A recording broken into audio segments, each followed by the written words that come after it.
د سیمې هیواد او د نړۍ تازه خبرونه هر غړي د کندوز رادیو څخه مه هېروئ.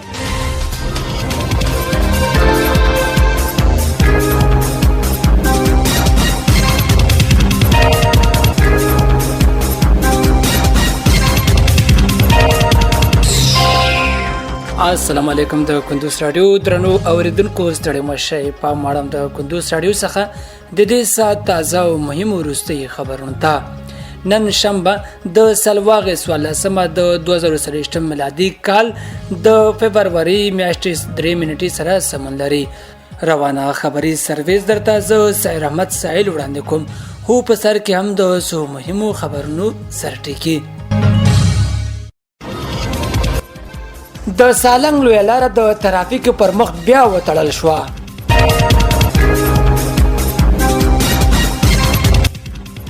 د سټانډرډ ملي ادارې 14 ټانکر بي کیفیت تیل بیرته ایران ته مسترد کړل.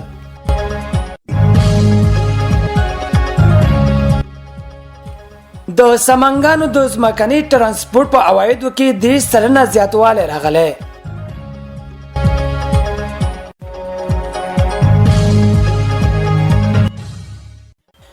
او عراق او سوریه کې د امریکا بریدونه ګڼ شمېر غبرګونونه یې راپارولي.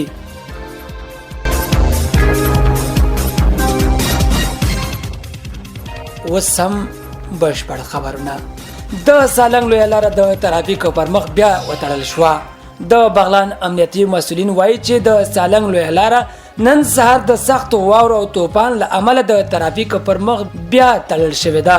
د بغلان د امنیتي قومندانۍ مطبوعاتي دفتر د یوې خبرپاڼې خپرولو سره ویلي چې د ترافیکو پیښو د مخنیوي په خاطر نن سهار د سالنګ لویه لاره د ترافیکو پر مخ وتړل شوه. په خبرپاڼه کې دغه راز له درنو هیوادوالو غوښتل شوي چې د لارې تر بیرته خلاصېدو پورې انتظار وکړي. د یادونې وړ چې د کابل د کندي لویه لاره هم د واورو د اورښت له امله د ترافیکو پر مخ تړل شوې ده. د سټانډرډ ملي ادارې 14 ټانکر د بي کیفیته تیل بیرته ایران ته مسترد کړل. د سټانډرډ ملي ادارې ایران هیواد 14 ټانکر بي کیفیته تیلو د بیرته د مسترد کولو خبر ورکړی دی. یادې ادارې د یوې خبرپاڼې په خپرولو سره ویلي چې د نیمروز بندر له لارې 14 ټانکر بي کیفیته تیل، ډیزل او پټرول چې د دې ادارې له سټانډرډونو سره مطابقت نه درلود بیرته ایران ته مسترد کړي دي. خبرپاڼه زیاتوي چې په دې وروستیو کې سټانډرډ ملي ادارې په خورا جدیت د بي کیفیته تیلو واردولو د مخنیوي لپاره عملي ګامونه پورته کړي.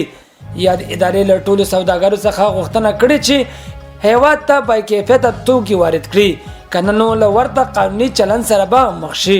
د یادونې وړ ده چې یادې ادارې اسلامي امارت له بیا واکمنۍ څخه تر اوسه پورې سلګونه ټانکره بي کیفیته نفتي توکي اړوند هیوادونو ته مسترد کړي دي.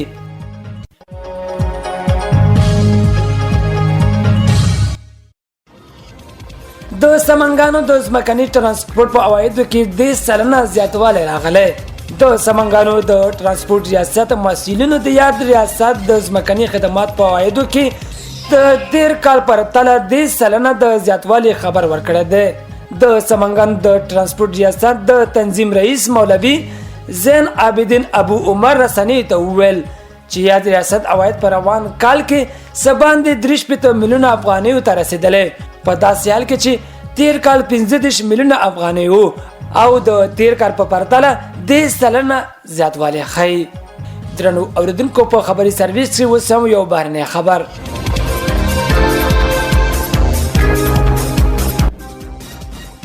عراق او سوریه کې د امریکا بریدونه ګڼ غبرګونونه یې راپارولي. د امریکا د متحده ایالاتو دفاع وزارت څخه په خپره شوي خبرپاڼه کې راغلي چې نن شنبه سهار وختي د عراق او سوریې په بیلابیلو سیمو کې د ایران له ملاتړ څخه د برخمنو او سپاه پاسدارانو اړوند وسلوالو 15 اهداف په نښه کړي او دغه وسلوالو ته سخته مرګ ژوبله اړولې ده. د امریکا پوځیانو دغه هوایي بریدونه بیلابیل غبرګونونه راپارولي او دغه کړنې غندنه یې کړې ده. عراقي چارواکو د امریکا دغه ګام دوی په خاوره تیرې بللې او دای ارزي تماما نقص زیات کړی دی. خو امریکایي چارواکو ویل چې د عراق کې دغه بریدونه د دغه هیواد له چارواکو سره په همغږۍ کړی دی. ورته وخت کې سوریایي چارواکو خبر ورکړی چې دغه هیواد کې ټول بریدونه په ملکی اهدافو ترسره شوي او دغه سیمو کې د ایران له ملاتړ څخه د برخمن وسلوالو او یا هم د سپا پاسدارانو اړوند مرکزونه شتون نه درلود. درنو اوریدونکو په خبري سرویس کې راټول شوي مطالب همدومره ول. تر بیا ښه وخت له اعلامو ملشه.